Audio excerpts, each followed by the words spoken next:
Radha Madhava Kunjabi Hari Jai Radha Madhava Kunjabi Hari Jaya Radha Madhava Kunjabi Hari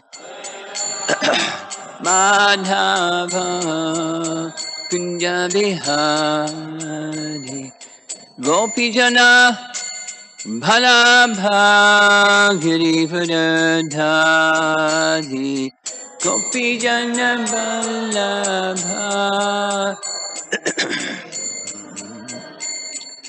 Gopijana Bhalabha Girivardhari Gopijana Bhalabha Girivardhari Jasodanandana Brajajanaranjana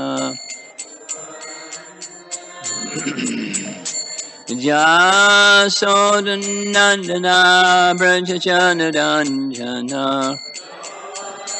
Dana Brajajanaran Jamuna Tiravanachadi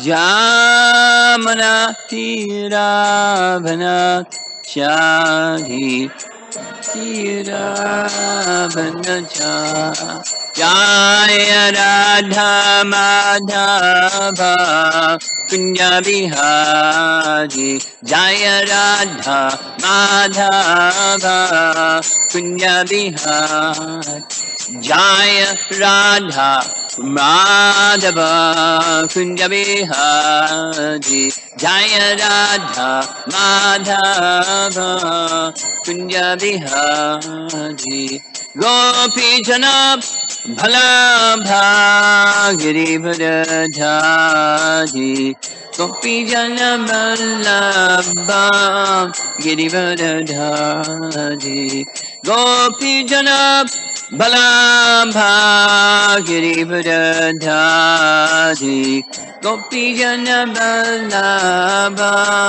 Girivardhari Jasodanandana Brajajanaranjana Jasodanandana Brajajanaranjana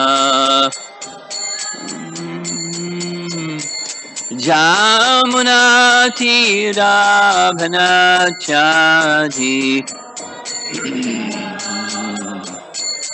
Jamana Tiravanachadi Tiravanachadi Jaya Radha Madhava Kunjabi Hari Madhava Kunjabi Jaya Radha Madhava Kunjabi Hari Madhava Kunjabi Jayom Vishnu Padparamahamsa Paridesha His Divine Grace Sri Bhaktivedanta Swami Srila Prabhupada Ki Gaur Premanandi.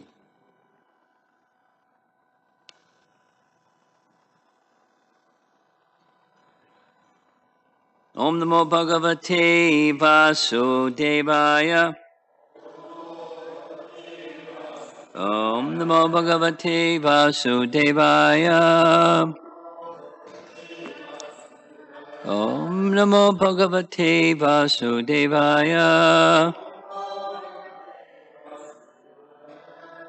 Canto 10, Chapter 51, The Deliverance of Muchukunda, text number 50. Puraratayar hema parishkritais charan Matam gajayar va naradeva sangyataha Zaeva kalena dharatyayena te. Kalevarovit krimi bhasma sangyataha. Pararatair hema parishkritais charan. Matam gajair va naradeva sangyataha. Saeva kalena dharatyayena te. Kalevarovit krimi bhasma sangyataha.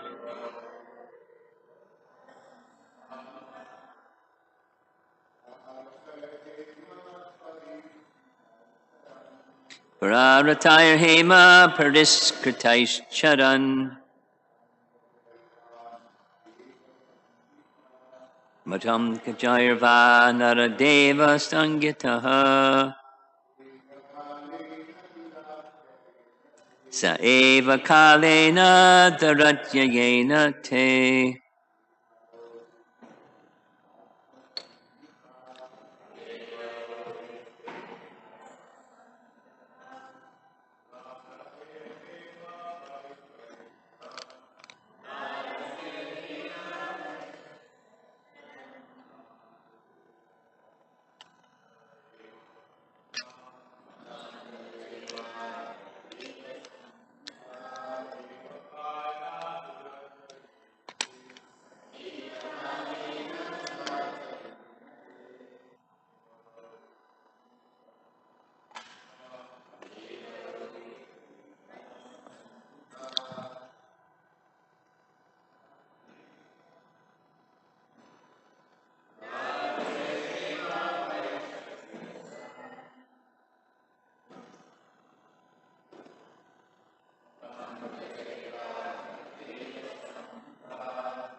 Hema parishkritais charan.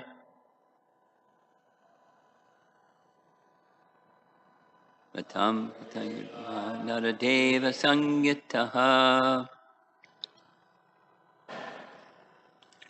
Saeva kalena dharatyayena te. Kalevarovit krimi bhasmatam sangyataha.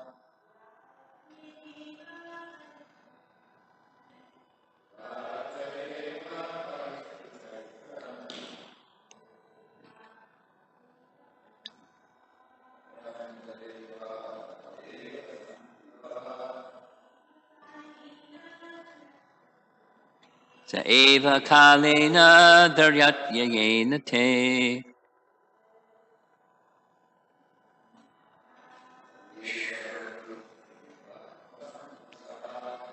Pura.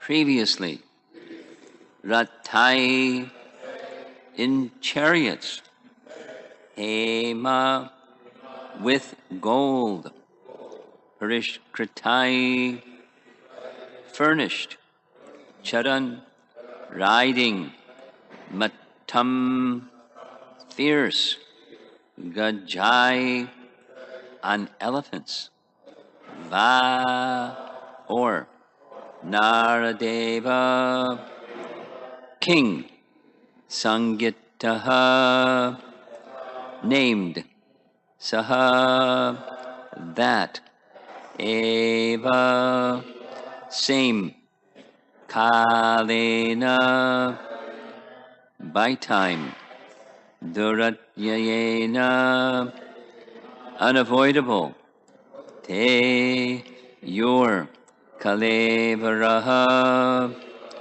body, Vit as feces, Krimi worms, Bhasma ashes, Sangitaha, named. Translation, that the body that at first rides high on fierce elephants or chariots adorned with gold and is known by the name King is later by your invincible power of time called feces, worms, or ashes. And BBT purport, in the United States and other materially developed countries, dead bodies are cosmetically disposed of in a tidy, ceremonial way. But in many parts of the world, sickly and injured people die in lonely or neglected places where dogs and jackals consume their bodies and transform them into stool. And if one is so blessed that as to be buried in a coffin, one's body may very well be consumed by worms and other minuscule creatures. Also, many earthly cadavers are burned and thus transformed into ashes. In any case, death is certain, and the ultimate fate of the body is never sublime. That is the real purport of Muchakunda's statement here, that the body, though now called king, prince, beauty queen, upper middle class, and so on, will eventually be called stool, worms, and ashes.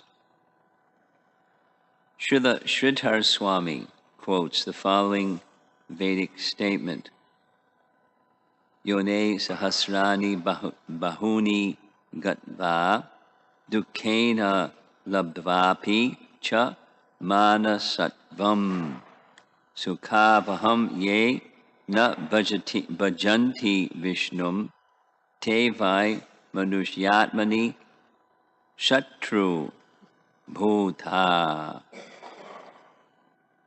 Translation: after passing through many thousands of species and undergoing great struggle, the conditioned living entities finally obtain the human form. Thus, those human beings who still do not worship Lord Vishnu, who can bring them real happiness, have certainly become enemies of both themselves and humanity. Pretty strong, huh? So I have some commentaries here, starting with Vishwanath Chakravarti Thakur. Short. This verse describes the body devoured by time. That person who wandered about on a chariot or elephant, famous as a king, is devoured by unavoidable death and then takes the disgusting form of stool, worms, and ashes. Jiva Goswami writes, he just copies Sanatana Goswami. In dying, the body will take a ghastly form. This is described with disgust. The body, which was moving on a chariot, becomes ashes, etc., by the force of your time. Using the masculine for kalevaram is poetic license. Time cannot be stopped by any means, such as sacrifice or yoga, duratyayena, because it is your anksha. That's it for the commentaries.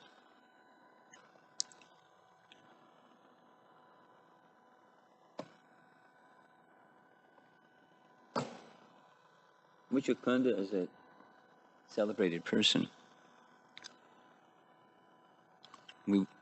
He doesn't get as much glorification and focus of attention as perhaps he deserves within the pages of Srimad Bhagavatam. But he has a role, much like other devotees of Krishna have a role, where Krishna wishes to honor his devotee, and it's like in Queen Kunti's prayers, when she's describing the reasons for Krishna's appearance, and one of the reasons that she gives, some people say he comes just to give honor and glory to King Yadu, because he appeared in Yadu's dynasty. And certainly not so likely you would hear about Yadu other than Yadunandana or Yaduvira, or the fact that Krishna appeared in his dynasty. So Krishna sent glory to King Yadu in a particular way, appearing in his dynasty. Similarly, what's the likelihood we would hear about Muchukunda? I mean, how many great souls are there that we don't really hear about? Lots of great souls we don't really hear about. But we hear about Muchukunda because Krishna sent some glory to Muchukunda. The whole of the step back from the pastime. And how do the pastimes unfold? The pastime unfolds, any pastime unfolds by Krishna's desire. So all kinds of his potencies do so many things, just because Krishna desires. And one of the prominent desires of Krishna is to honor his devotee. So in what way was Muchukunda a devotee? It comes at the end of his prayers here. He got the mercy of a Vaishnav, and that Vaishnav, Gargamuni, read his horoscope, and Gargamuni said, "You're going to see the personality of Godhead face to face." And so Gargamuni's association plus that prophecy resulted in Muchukunda having a strong desire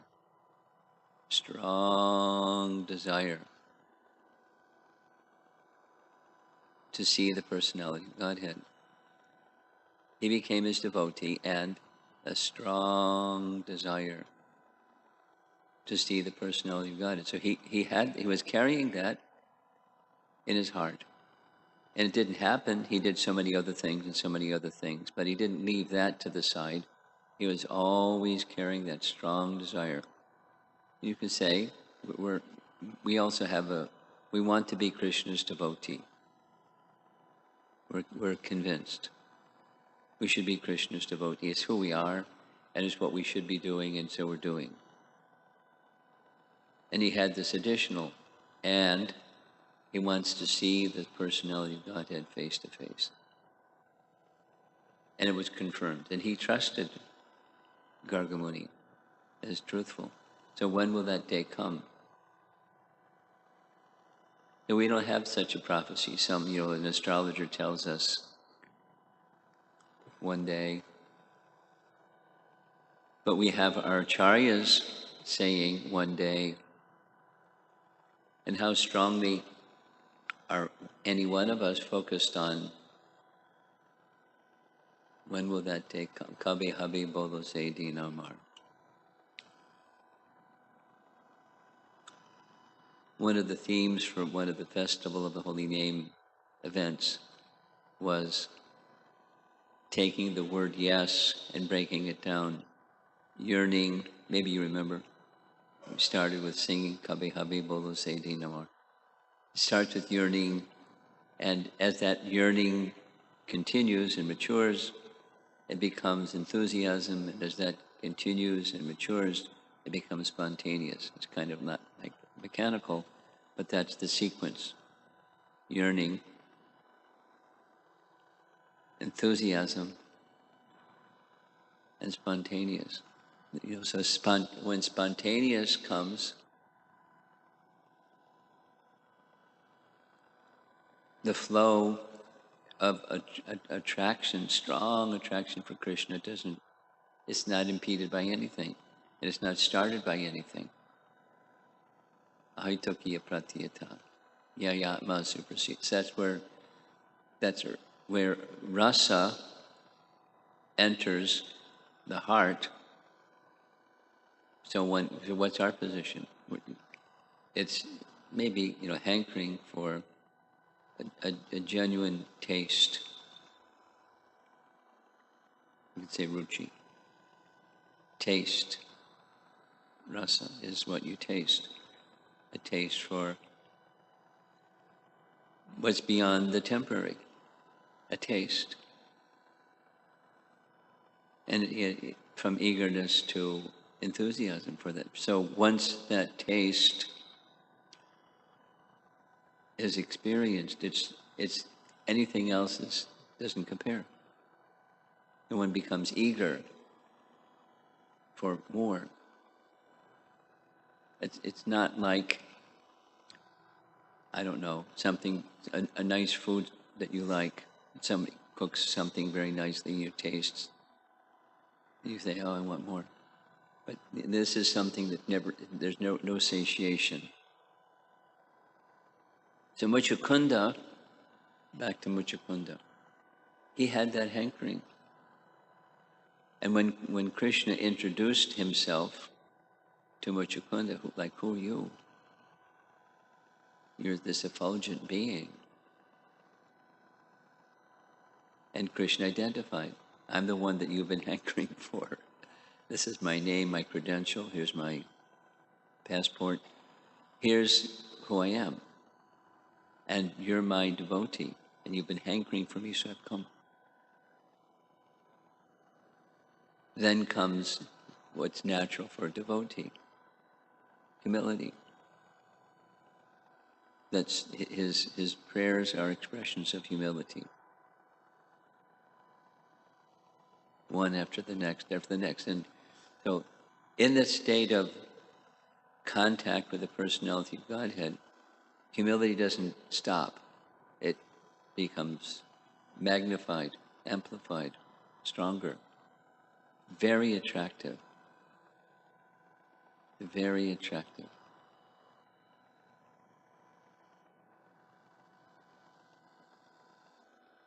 For spiritual personalities, it's very attractive. The kind of humility that we could name our great acharyas, that they exhibited, Rupa Goswami and Raghunatha, let's start with the 6 Goswamis, or those that had association of the 6 Goswamis, or any great exalted devotee. It's just incredible. And naturally very attractive. Because normally when in material world, when somebody's accomplished, something else happens besides humility. It's pride. And Muchukunda is speaking about himself as if he was such a person. Traveled here, conquered there. He was a powerful, not only lived a long time, but he was very powerful, so powerful that the demigods wanted his help. And so he agreed, and he helped, and he was able to hold back and stop the onslaught of the demons, where the demigods, who are really powerful in battle, and in other ways, they couldn't. They needed his help. So he's a great person on the material standard. But Nara Deva, king. Amongst the Naras, he's a Deva, or king. Superlative amongst the kings, amongst the Naras, human beings. And his acknowledgement here, in addition to humility, is the supremacy of the person who he's speaking to. And specifically, he's addressing the time energy, kalena, by the force of his time energy. Everything, this exaltedness that one may have as a king, finished. Not only finished, but the way Sanatana Goswami is saying, it's disgusting. proud and exhibiting arrogance over disgusting. And that's the word that Sanatana Goswami uses, or at least the translator of what he wrote, disgusting. What's attractive about a king that then becomes stool, or worms, or ashes? Not attractive. But the appearance of the people want that, nonetheless. So attracted to illusion, attracted to disgusting, thinking it's nice. And striving and striving and striving and striving to get it. And how many get it out of those that are striving to get it?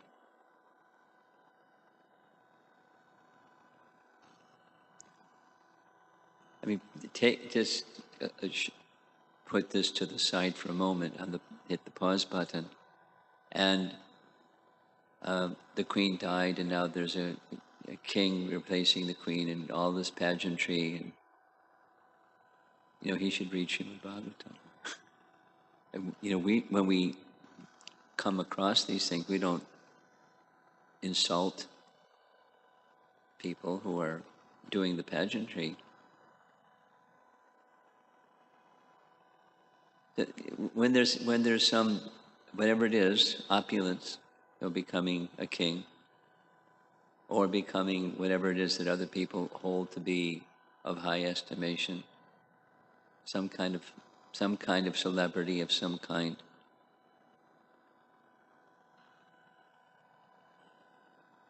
In the intellectual realm, or in the sports realm, or in the whatever music realm, or whatever it is, realm that people have some attraction for, and then there's somebody that's superlative in that realm, and that lots of attention goes to that person.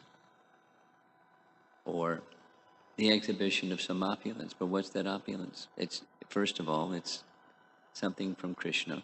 So the one who gives the opulence should be honored, but that's not what goes on. So, and whatever is that opulence, the time energy takes it away. So Mukunda is giving, it's a nice lesson. And he is the one that's benefiting from the lesson. Of course, we're benefiting from his speaking it. It's humility. It's glorification of the Supreme Person. And in the end, where does it leave him? He's in the same place as any pure devotee. He simply wants to be in the association and in the service of the personality of Godhead. Krishna appeared. Krishna has a plan for Muchukunda. It's a nice detail. It's coming up in the chapter, so I'll mention it now. I think it's pretty amazing. Krishna delivers Shishupal and Dantavakra and Kamsa, and by killing wicked demons, they achieve liberation. And Muchukunda doesn't achieve liberation. Krishna gives some explanation. At the end of this chapter, Krishna's explanation is, you killed many animals in the course of your hunting in the forest, and you have to, although it's not dharma, you have to take responsibility. So you go to the forest, you undergo austerities to counteract, though he's a devotee. What does he need to counteract? He's seen Krishna face to face. What does he need to counteract? Well, Krishna speaks to counteract, and then in your next life you take birth, you become a Brahmin, then you come to me. I mean, it doesn't. I didn't run across it in any of the commentaries, but it just makes sense. Krishna had a plan. he had some other service for him, and so he was giving him an opportunity for some other service. Because everything happens according to his plan. So his plan is such a person as Muchukunda, give him some service. And let him do something nice. And be happy doing something nice for Krishna. The past, I like the Muchukunda story. Personally, I like it a lot. For many different angles. The primary one I already mentioned. Krishna shining a spotlight on Muchukunda, who would otherwise just be obscure as a blur in the so many names that we hear in Srimad Bhagavatam. He'd be just one of those names. But here, there's a whole chapter dedicated to him. And he's given an opportunity to say something very wonderful. Glorification of Krishna, expressions of humility, berating himself for his foolishness of thinking that there's happiness in the temporary. And he was good at it. What a fool.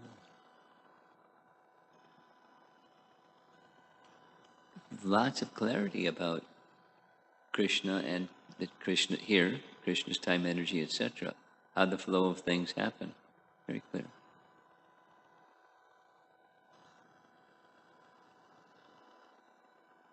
So he's a certain kind of hero.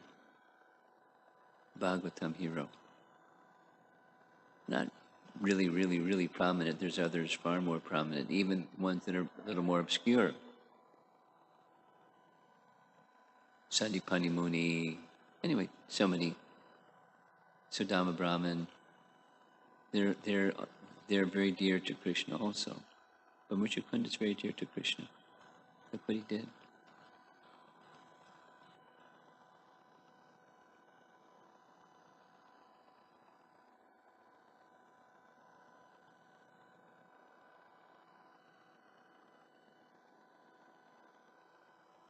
We would also like some service. And, is service in any way, what to speak of some direct service. In this case, the direct service for Muchukunda was zapping Kalyavana. It wasn't even like Krishna wants me to zap Kalyavana, so I'll go and do it. It's just circumstantial. Some direct service for Krishna. Fantastic. So it helps to have such a desire. Then Krishna, and it also helps to become a pure devotee. And then Krishna reciprocates with the desires of his pure devotees. Even it's the circumstance is a little odd. He desired the benediction that he wouldn't be woken up.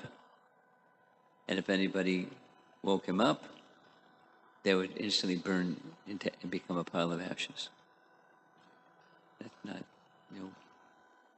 why does a pure devotee desire something like that? Because it was part of Krishna's plan. Quite okay. Because it was Krishna's plan to give him that opportunity to finish, this wicked person.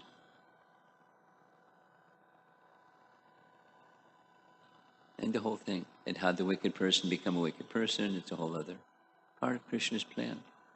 He enjoys.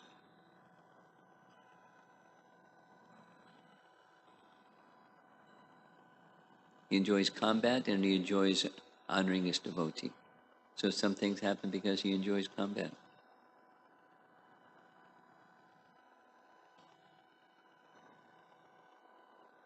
He just orchestrates things so that there's combat.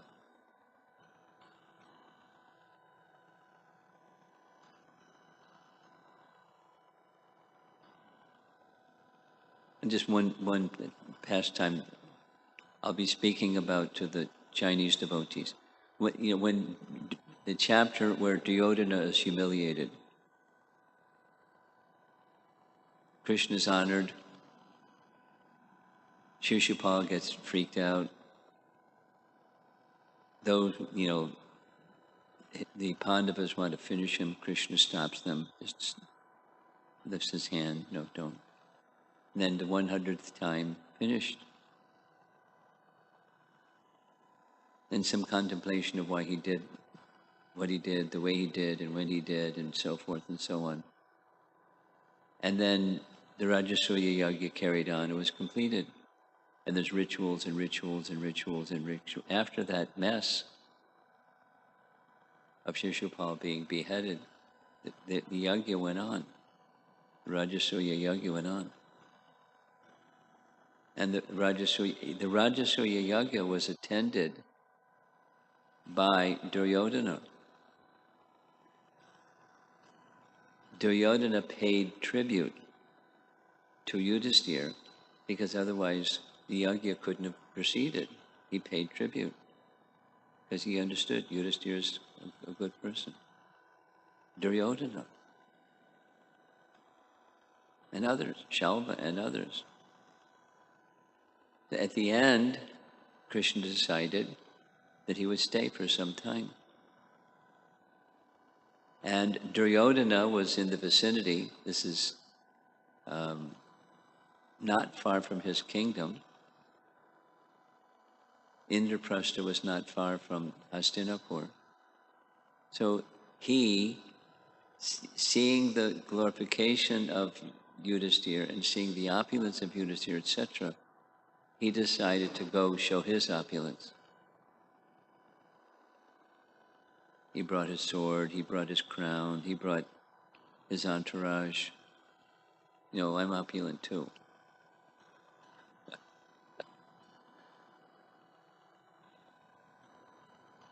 However, when he was in Indraprastha again and saw the opulence of Indraprastha,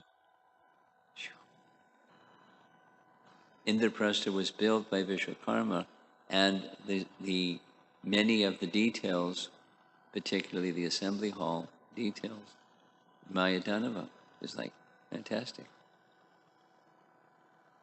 Otherworldly fantastic. And so, as you know, he thought land was water and water was land, and he fell in the water. He was lifting his cloth as he was passing over land, thinking it was water or nearby, and fell in the water. And naturally, Bhima laughed. And when Bhima laughed, others laughed. And all of Krishna's queens were there, and they laughed. And Yudhisthira wanted them to stop. Krishna indicated, he didn't say, he wanted them to laugh. He wanted Duryodhana to be feeling insulted what he would do, and sure enough, he did what he did, because Krishna wanted it. But so, how things happen in Krishna's pastimes, it's just Krishna wants, and then his energies do what Krishna wants. He's just enjoying. Though it's mysterious how he goes about enjoying sometimes. Okay, so Krishna enjoys fighting, but he enjoys even more having Muchukunda zap Kalyavana. And then this exchange between Muchukunda and Krishna, it's pastime. Let's see if there's some discussion.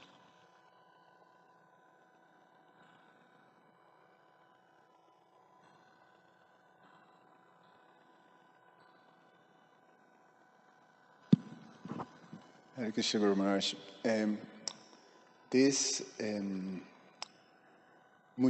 Krishna, Muchukunda, you mentioned not receiving liberation, but Muchukunda's mentioned what? Not receiving liberation. Liberation? He doesn't get liberation. Yes. And Krishna sent him for another service, another birth. The fact that, his aspiration was to serve Krishna and to be with Krishna, obviously, but to be with Krishna. And he's sent again to the material world, in separation in one sense. This principle of sacrifice, of being in separation. And I remember this thing that you wrote me one time as a bhakta, that Srila Prabhupada trained you like that, trained you in taking a headache for Krishna. Remember those words. And you wanted to train us like that. Can you speak a little bit about that mood of sacrifice, that mood of sacrifice, that feeling Prabhupada, satisfied in separation? This sacrifice. Sacrifice. Yes. You want to hear about sacrifice? Well, specifically, what you got from Srila Prabhupada in terms of training you like that you said, you mentioned. Well, first of all, Prabhupada was so powerful. I mean, he didn't swagger around like somebody that's powerful, but he was very powerful.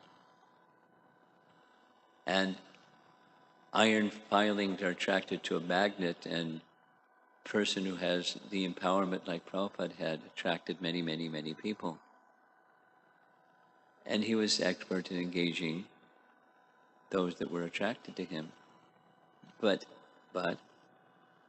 the Hare Krishna movement would not have grown without persons who were not in his physical presence, but doing his bidding or carrying out his mission non-stop.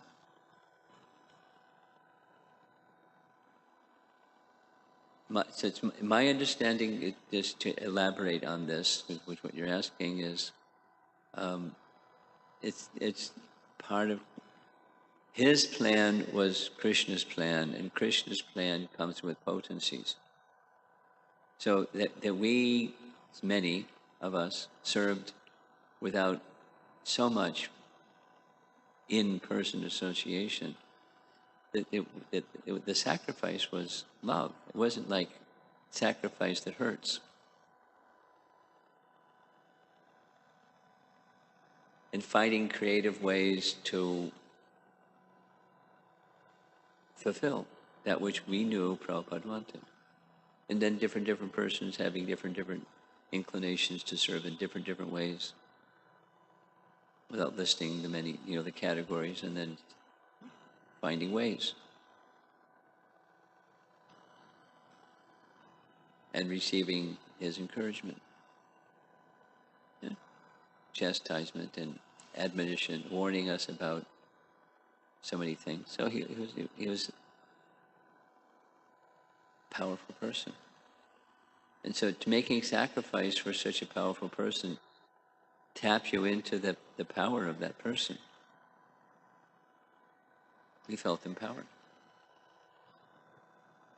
And we were. By making, as you using the phrase that you're using, you want to hear more about, is making the sacrifice.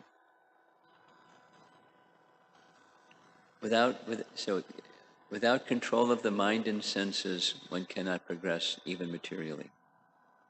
One will degrade even materially. So controlling the mind and senses is a form of tapasya or sacrifice. The sacrifice in service is the greatest sacrifice. And sacrifice in service to one who is so powerful, one feels empowered just by that connection. Then all that's needed is turn left or turn right, or keep going straight.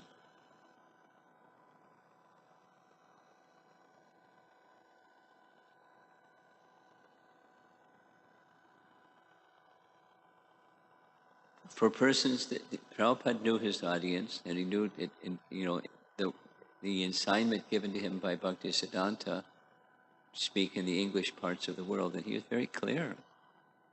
The persons who I'm speaking to, they're animals.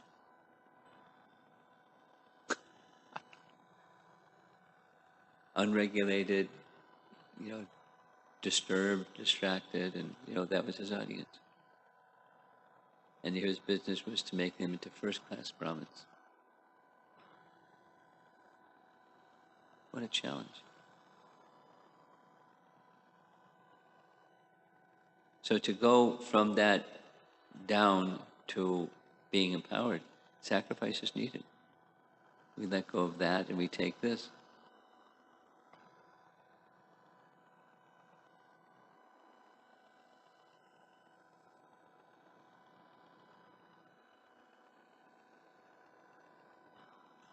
Something else?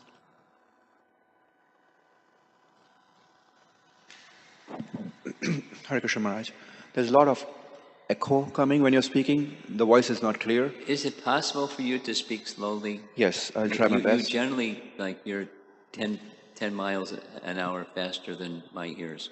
So when you were speaking, the voice was not clear. So when you were answering about controlling mind and senses, I didn't hear after that even in the material world, we have to control the mind and senses. Yeah.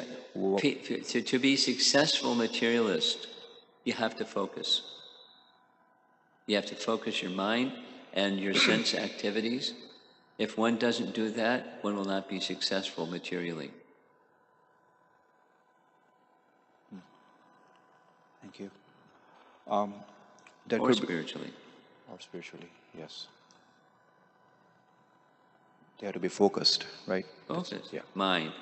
And then from the mind focused, it directs the senses. Then intelligence is above the mind, etc. It's more like regulated. There could be a series of questions which can come, but all the hopes of the questions has gone. All the what? All the hopes for the questions. For the questions. Christians? For the questions has gone because you told that it's Krishna's plan. So whatever happening is Krishna's plan. So I have a lot of questions about Muchukunda, why Muchukunda. Okay, what was Muchukunda pure before he went to sleep? Or when he went to sleep? Yeah, or he became pure, because he was belittling himself or berating himself or is humiliating himself in front of Krishna. It happened when he saw Krishna, or it was before he slept? What do you think?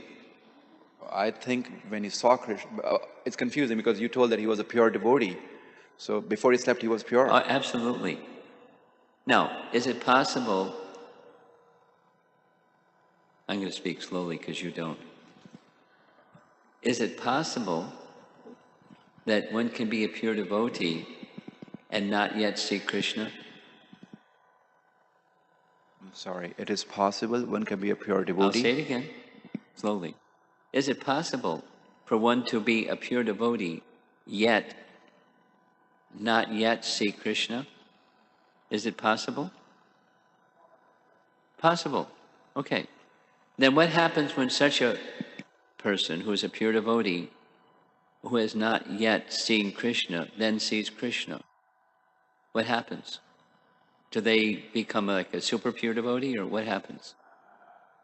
They feel humiliated for sure. They what? They feel humiliated, they feel low grade, and they feel... The quality of humility is amplified, and their rasa is amplified. But the capacity for rasa to be amplified is already in place because they're a pure devotee.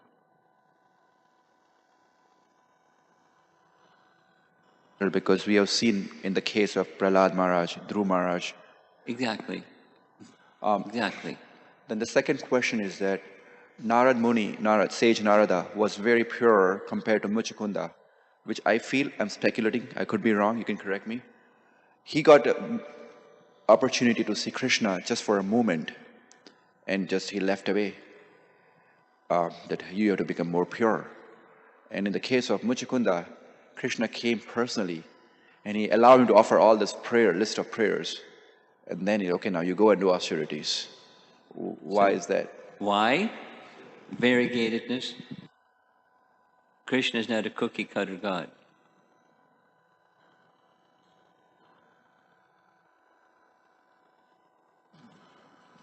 Thank you. One last question. We were talking about the spontaneity, that how the things become spontaneous and attraction increases. Is it possibility that spontaneity comes from the innate nature? When you Comes do from the nature, from your physical and emotional nature? You've been born by that nature and you just flow with that nature? And The answer to that is no.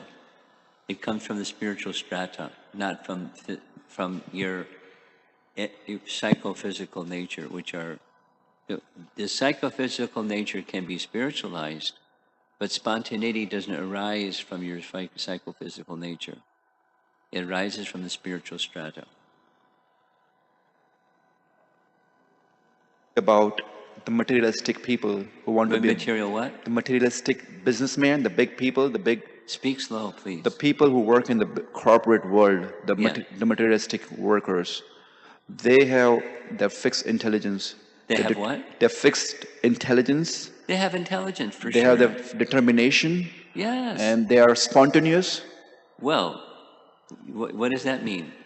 Their kind of spontaneity and the devotional spontaneity are not the same, correct? Point, Maharaj. They're getting inspiration from Super Soul. Go, this is a way to get ahead or to, achieve your ambitions. Super Soul. And it's Super Soul prompting. So in that sense, spontaneous. But it's not the same, it's not transcendental spontaneous. Transcendental spontaneous is Super Soul sees you want to be always connected to Krishna, and there's regulations to help you get there. And once you're there, the regulations don't hold the same weight because the spontaneous platform is now yours. Krishna has lifted you and given you entry into that status. It's different. The source is the same, but the experience is different. The manifestation is different. The result is different. Thank you for a clarification.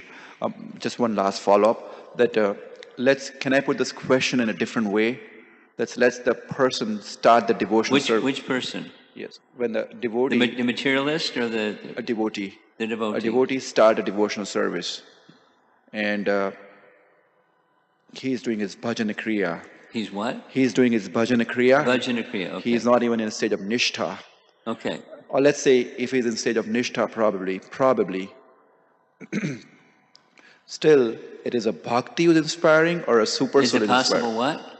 Is still bhakti is inspiring to do his service, or is his super soul inspiring, or is his innate nature inspiring? I'm sorry, Maharaj. I don't understand the question. Let me put it this way. This mic is not.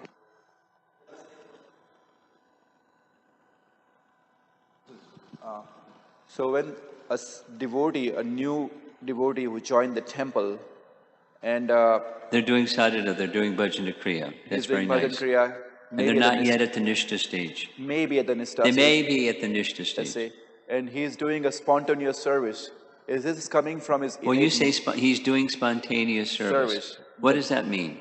Let's say he's fixed in cleaning the temple floor or washing the Does pots. that mean spontaneous service? That he's cleaning the floor or washing the pots? But he is very fixed in his service that I Well, want to do the service. let's go to Jiva Goswami's explanation in Bhakti Sandarbha. And one may be inclined to service. It's not spontaneous. And that inclination for service is connected to the pot room or the floor. And they like. It's not the same. I'm sorry. It's not the same as what the meaning of the bhava stage or the spontaneous stage of bhakti is. It's mixed. It's not in the stage where they have no requirement in the transcendental stage. There's no requirement for following the vidhis of bhakti. They may not. And the only reason they would not is it impedes their ecstatic, loving service to Krishna. And otherwise they will. And they will because it's setting an example. But there's not a requirement, a transcendental requirement to become purified, because they're already purified. But they do because they know it's setting an example. It's like Krishna saying to Arjuna, when you become perfect, you'll still continue to do exemplary acts because it sets example for others. So let's say Sanatana Goswami or Raghunath Das Goswami or Haridas Thakur. Raghunath Das Goswami, his vidhis were like lines in stone. They don't move. He was beyond the need, but he did. Why? Setting an example. And etc. That's different than the example that you're pointing to. It's an inclination to serve, which, according to Bhakti Sandarbha, that's just a preliminary stage. And that tendency to serve gets somehow, by mercy of a devotee, connected to Krishna's service. So they like. They like. I'm sure there's people here in the temple community, their favorite activity, in many places at least, their favorite activity is coming to the temple on Sunday and washing pots. They love it. I know, I've met such people, very accomplished, and their greatest happiness each week is going to the pot room and washing pots. I was just in a program at Northeastern in Boston. There were like 10 guys that during the whole program, they were just washing the pots for the cooking. And they were happy. They could have been doing something else. They could have been with us in the class. They could have been wherever. They were happy. It's just different. They're not beyond the regulative stage of sadhana bhakti. They like service, which is fine. It's wonderful. The program couldn't go on without it. I'm going to ask you to give the microphone to someone else. Anyone else? And she speaks slowly. I can understand her easily, most of the time. I have a couple questions, Guru Maharaj. One is, even though Muchukunda was yearning for the fulfillment of the prophecy of Garga Muni, Yeah. at that pregnant moment when Krishna came before him. When Krishna did what? Came before him. Came before him, yeah, okay. He did not recognize the Lord. He didn't recognize who he was. Is that related to the fact that even though he had done dharmic activities, he had hurt other living entities? Or what is the reason? That's a possibility, but not necessarily. There could be other explanations. He hadn't heard a description of Krishna's personality, so when he saw Krishna's form and characteristics, so he didn't connect the two. Another could have been part of Krishna's plan to reveal to him. You know, there's multiple options. There's more. Without hearing from our acharyas, and even our acharyas someone say this and someone may say that. So it's a possibility. Next. Guru Maharaj, what does the name Muchukunda mean?